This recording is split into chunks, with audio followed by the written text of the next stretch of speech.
আজকের ভিডিওতে আমি শেয়ার করতে চলেছি আমার মামাবাড়ি যাওয়ার একটা সুন্দর ট্রেন জার্নি, কিন্তু সাথে একটা ছোট্ট চ্যালেঞ্জও আছে। ভিডিওটা শেষ পর্যন্ত দেখে কমেন্টে বলবে আমি কোন স্টেশন থেকে ট্রেনে উঠেছি আর শেষ পর্যন্ত কোথায় যাচ্ছি। তাহলে আর দেরি না করে চলুন শুরু করা যাক আজকের জার্নি।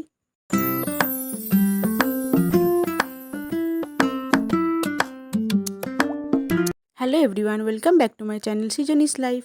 আশা করছি তোমরা সকলেই খুব ভালো আছো আর আমিও খুব ভালো আছি। আজ অনেক দিন পর মামাবাড়ি যাওয়ার প্ল্যান হয়েছে, তাই সকাল সকাল রেডি হয়ে বেরিয়ে পড়লাম। প্রথমেই টোটো করে স্টেশনের উদ্দেশ্যে রওনা দিলাম। মনে মনে একটাই উত্তেজনা, অনেকদিন পর সবার সঙ্গে দেখা হবে। স্টেশনে পৌঁছতে দেখি ট্রেন প্ল্যাটফর্মে ঢুকে পড়েছে, তাই তাড়াতাড়ি টিকিট কেটে ট্রেনে উঠে পড়লাম। ট্রেনে উঠে দেখি খুব একটা ভিড় নেই, তাই খুব সহজে সিটও পেয়ে গিয়েছিলাম আমরা। মামার বাড়ি, এই একটা নামের মধ্যে লুকিয়ে থাকে ছোটবেলার অসংখ্য স্মৃতি, ভালোবাসা আর আনন্দ। যতই বড় হয়ে যায় না কেন, মামার বাড়ি যাওয়ার আনন্দ কখনোই কমে না। তারপরই কয়েক মিনিটের মধ্যেই ট্রেন ছেড়ে দিল। আচ্ছা, তোমরা কি বলতে পারবে আমি কোন স্টেশন থেকে ট্রেনে উঠেছি? ভিডিওটা দেখো আর তোমাদের উত্তর কমেন্টে জানিও। ট্রেন যত এগোচ্ছে তত বর্ষার প্রকৃতিও যেন আরও সুন্দর হয়ে উঠছে।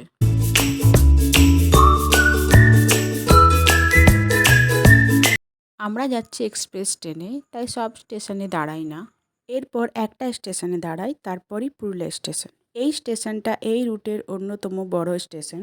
তারপর ট্রেন আবারও এগোতে থাকলো। ট্রেন স্টেশন থেকে বেরিয়ে যাওয়ার পর কিছু দূর গিয়ে দেখা হবে এক নদীর সাথে, যেটা প্রকৃতির এক অপরূপ সৃষ্টি। এই নদীটা হলো কাঁসাই নদী, পুরুলিয়ার অন্যতম একটা নদী। সবুজ মাঠ, মেঘে ঢাকা আকাশ আর হালকা বৃষ্টির আবহাওয়া, সব মিলিয়ে জানলার বাইরের দৃশ্যটা সত্যিই মন ভরিয়ে দিচ্ছে। বর্ষাকালের এই সুন্দর প্রকৃতি সত্যিই চোখ জুড়িয়ে দেয়। ছোটোবেলা থেকে এতবার মামাবাড়ি গেছি যে এই রুটের প্রত্যেকটা স্টেশন একেবারে চেনা হয়ে গেছে। আর মামাবাড়ি যাওয়ার সময় একটা আলাদাই অনুভূতি কাজ করে। আমার তো মামাবাড়ি যেতে খুব ভালো লাগে। তোমাদের কার কার ভালো লাগে অবশ্যই কমেন্টে জানিও।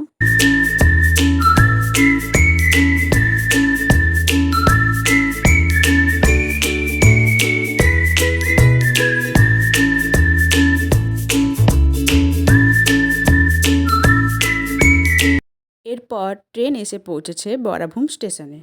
ট্রেন এই স্টেশন থেকে ছেড়ে দেওয়ার পর এখান থেকে ধীরে ধীরে সুন্দর পাহাড়গুলো চোখে পড়তে শুরু করলো। বর্ষায় ভেজা মাঠ, ছোট ছোট গ্রাম আর দূরে গাছের সারি, সব কিছুই যেন একটা সুন্দর সিনেমার দৃশ্যের মতো লাগছে।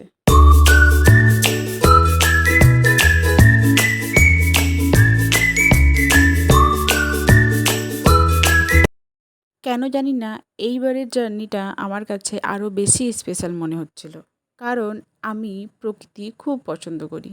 প্রকৃতির মধ্যে থাকতে, প্রকৃতিকে অনুভব করতে আমার খুব ভালো লাগে। আর এরকম মেঘলা ওয়েদার, সবুজ ক্ষেত, ধান রোয়া হচ্ছে, পাহাড় আর সাথে সুন্দর ঠান্ডা ঠান্ডা বাতাস, সব কিছু মিলেমিশে যেন প্রকৃতি তার অন্যরকম রূপ দেখাচ্ছে। একের পর এক সবুজ পাহাড় চোখে পড়তে শুরু করে। এই দৃশ্যটা যতবারই দেখি ততবারই মনটা অন্যরকম ভালো হয়ে যায়। পাহাড়গুলো যেন বলে দেয় আমার গন্তব্য আর খুব বেশি দূরে নয়। তার মানেই অনেক দিন পর আবারও পৌঁছে যাব আমার প্রিয় মামাবাড়িতে। ছোটবেলার কত স্মৃতি, কত হাসি আনন্দ জড়িয়ে আছে এই জায়গার সাথে। তাই এই পথটা আমার কাছে একটা শুধু ট্রেন জার্নি নয়, অনেক সুন্দর অনুভূতির একটা সফর।